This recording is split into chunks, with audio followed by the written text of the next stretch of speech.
What is up, most distinguished patrons of this channel? Today I got a fun video where we're going to look at some tools of the trade when it comes to fixing stuff, and in specific, BFPs. Let's get into it. In everybody's life, there becomes a time where swearing at something doesn't get the job done, and you got to resort to desperate measures, and these are one of those somewhat desperate measure, or in another way to look at it, the right tool for the job. What we have here are pry bars. Obviously, some are bigger than others. There's different types. I wanted to do a little quick video on this to show you some of them that I have, that I use on a job, as well as some that you might want to consider, and some definitely that you shouldn't waste even a nickel on because they're not any good. So I'll clear this all up. We'll start out looking at just a standard pry bar. So the standard pry bar is basically nothing more than a square or sometimes round stock of steel with a handle. Some of them have a cap on the back where you can hammer them. I never really found the hammer feature to be much of use on anything bigger than maybe these right here. I mean, I'll show you one that I got that's like 4 or 5 foot long that has it. I don't see the point in that, but hey, it has it. But a standard pry bar like this, and this is somewhere between probably a 16-inch plus the handle, very useful. I use this guy all the time. This happens to be a Masterforce brand, available at Menards if you have those, made in America. Most of them that you're going to find out there are made by only a select few companies. There's only so many pry bar companies out there in this country, so if it's made in America, it probably comes from one of like 3 manufacturers. Very few companies actually make them themselves. And then of course the ones from China probably all come from 1 of 3 factories as well, but typically are less quality. Now, this one, I don't remember what it sells for, but I've used and abused it for years, and I'm pretty happy with it for a small 3/8 pry bar. It does pretty good. I also have the bigger version of it. This guy right here has served me really well. I have not bent or broke it, and I do abuse the hell out of these things. Now, the handles on this particular one aren't the most comfortable. It's just hard plastic. You can see they've taken a beating over the years. And honestly, if you want it to last a lot longer and you use the hell out of it, you're better off with a little bit better of a handle. And that's why for my work bar, I upgraded to this guy right here, which is PB25CR Mac Tools. Now, I'll give you some advice. Stay your ass off the Mac Tools truck, Snap-on truck, Cornwell, all those. You can get the same quality of tool that they offer, probably from the same manufacturer, from someone else for half the price. Now, I happen to buy this off the Mac Tool truck because I paid a lot less than MSRP, especially I have a bigger Mac bar I'll show you that I paid way under MSRP. And if you can get it for a really good deal, consider it. Otherwise, stay the hell off the truck. It's just Gucci for guys, I guess. But anyways, this is the one that I bought off the tool truck. It's honestly very little different than this Masterforce one. I doubt it's any stronger. The one benefit though is this has a much more comfortable handle that you can get 2 hands on. So if you look at my big meat hooks here, you can put 2 hands on this. This one you can, but it's definitely not the most comfortable. So if you use it all day long, very common, it might pay to get a little bit better of one. And the better basically comes with a better handle. Now, as far as one to avoid, this is a Pittsburgh brand from the usual suspect Harbor Freight. Looks beefy. It's far thicker than this. This is probably like a 7/8 bar, maybe 5/8. It looks bigger to me than 5/8. But anyways, looks beefy, but looks can be deceiving. I don't know if you can see this, but not only was I successful in putting a bend in this that stayed, so a permanent bend, but the end I broke clean off. Now this is a lifetime warranty and I could actually take this in to get replaced, but I actually am choosing not to because, well, for one, I know the new one's going to break just the same, and 2, I find that this is actually useful in its current state with this pre-stressed, pre-bent angle and the thicker, tip there. I find that this works for things, so I'm going to keep it just as it is. But it really goes to show the differences in steel in these things. What I find is the higher quality pry bars like this, it flexes. It's more like spring steel. These, they either snap or they hold a bend. So either the heat treatment isn't as good or the steel they're using isn't as good. But that's something you gotta worry about. But cost-wise, this thing I think is 10 bucks. This is probably like 50, 60 bucks. I didn't pay that for it, but to give you a perspective. And well, how often do you want to bring it back? Well, I haven't been able to break this guy yet, and I broke and bent this the first job I used it on, so that'll put it in perspective. You know, it pays to get better tools. Now, speaking of better tools for not a whole lot of money, I gotta say, I've been using this Husky pry bar here for years, available at any Home Depot, and this thing has been a reliable beast for me. I haven't even remotely bent it or broken it, and I put it through far harder work than this guy, which is equal in size. It actually is bigger, and it has not failed me. And I gotta say, for the money that this is, you might want to consider this. I highly recommend it. Very strong, reliable bar. Now let's look at some bigger ones. This is a Mac Tools PB58CR. You can get this from a number of companies. It's the same bar, except it has a little bit different of a handle. Mac uses this comfort grip that's kind of somewhat specific to them, and I would recommend buy it somewhere else.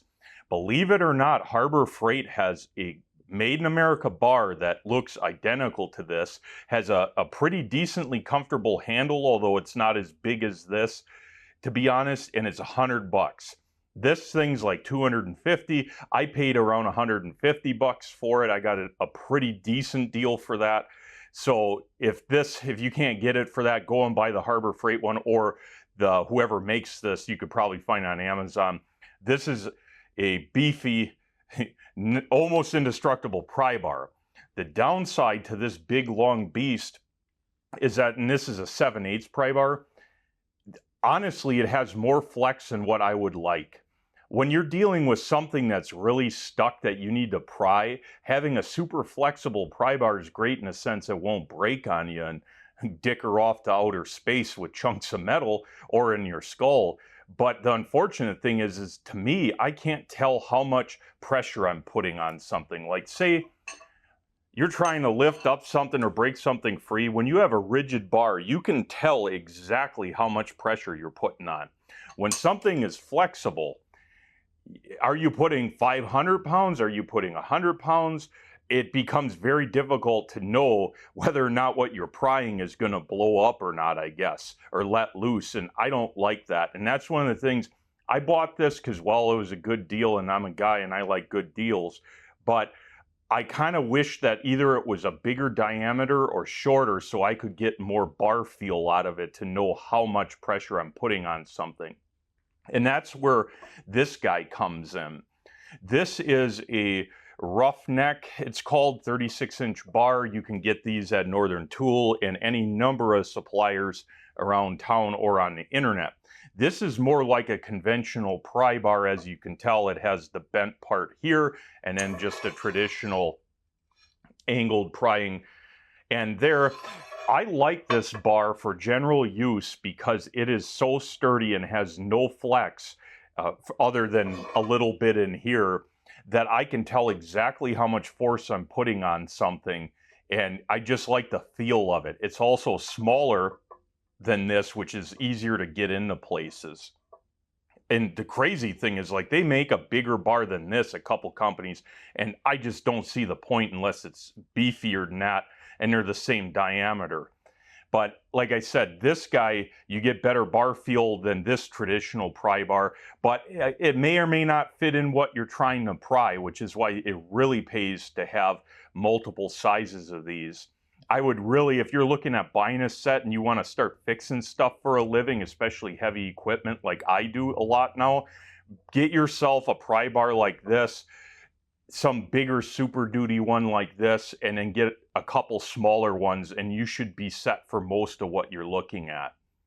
Now, speaking of bigger ones, I have a beast of one that I picked up recently. I'll show you that sucker.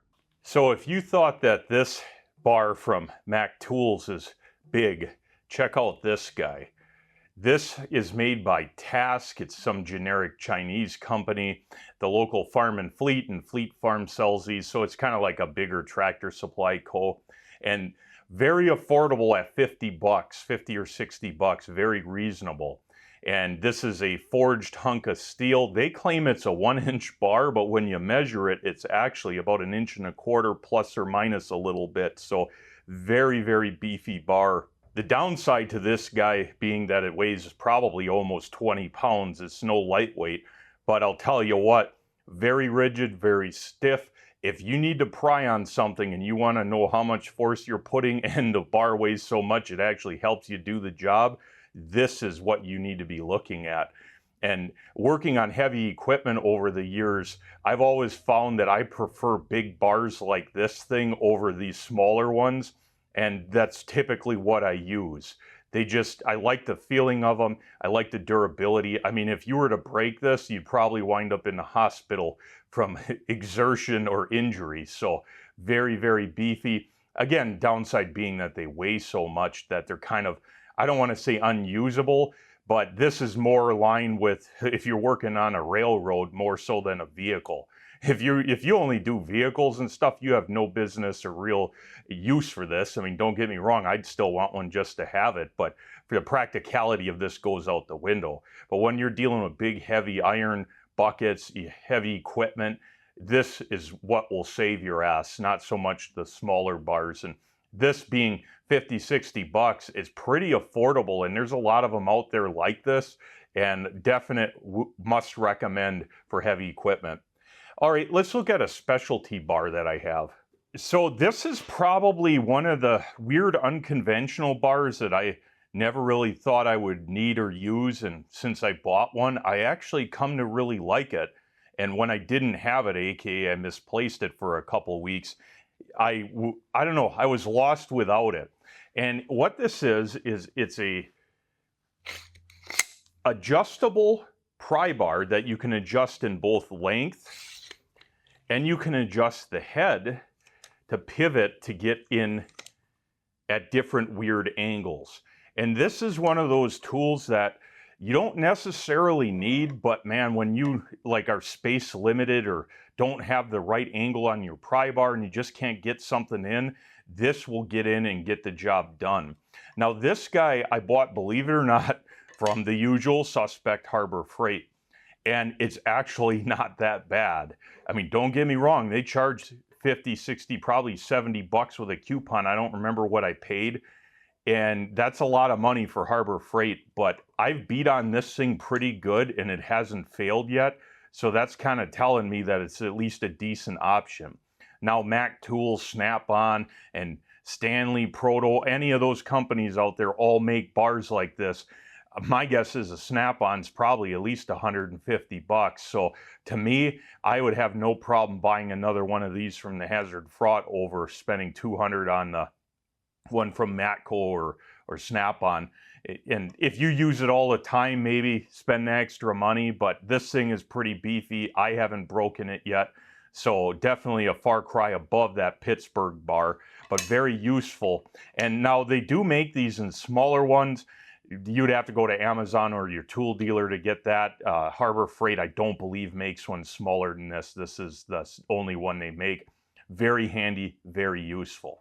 So these are all the common bars that I use. I do have some more that just I don't use that much and they're tucked away in storage where maybe someday I'll bust them out. But this will pretty much take care of most prying jobs that you might run into. And if these don't, I would just make a tool that would work, because that's one of the awesome things you can do when you can weld is you can make your own tools. Now keep in mind, we don't have a drop forge in our backyard or in our basement, so trying to make some of these would be a little bit difficult, or at least something as strong, but you get the picture on that. It's pretty easy to make some lighter duty tools. Now out of all of these, honestly, my opinion is stay away from the $10 Harbor Freights or anything that's cheap like that. If you can, buy one that's made in America. A lot of these aren't made in America and they're still pretty decent, but the made in American ones are generally a little bit better in most cases. Now, If I were you, I would pick up a set. You can generally get them for more affordable than individual piecemealing them. And I would get a set with some small guy like this, a medium guy, and preferably a larger one. Now, depending on where you get them from, you may have to buy them separately. But honestly, I would say the most useful size for general purpose is this guy right here, which I believe is considered a 25-inch bar. Be careful though, guys. Some of them, they measure the overall length. Some of them, they only measure the part without the grip. So you got to look at overall length, and don't be surprised if what you ordered online is a little bit different than what you thought, because they measure these all differently. But something this size, something sub 30-inch, about 5/8 or ½ inch in diameter, will be a very common go-to guy. And then something big. I honestly think, like I said, this Mac Tools bar is almost too big and flexible to be really useful. I don't find myself grabbing that often. Honestly, if I wanted something that big, I would grab this railroad bar and get work done. So again, something around 30, something like this Husky that's about 40 inches, and a little guy. That's my preference, and it wouldn't hurt to have something like this. And to be honest, if you are a little bit strapped for cash and just want one bar to help get stuff done, I really think this might be a valuable option for you guys because of what you can do with it. It's not the best at everything. It has quite a bit of slop in the handle, and it'll probably break far before any of these other ones will. Well, other than this one, but it will get a lot done for you. So with that said, if you got a favorite bar that you like, put the model number in the comments, and that way other people can look at it and at least look it up on Amazon or Google to get an idea if it'll work for them. But these are just the ones that I kind of use working in heavy repair and stuff now. Well, now that I'm doing that for a living. So anyways, thanks for sticking around for the video. Until next time.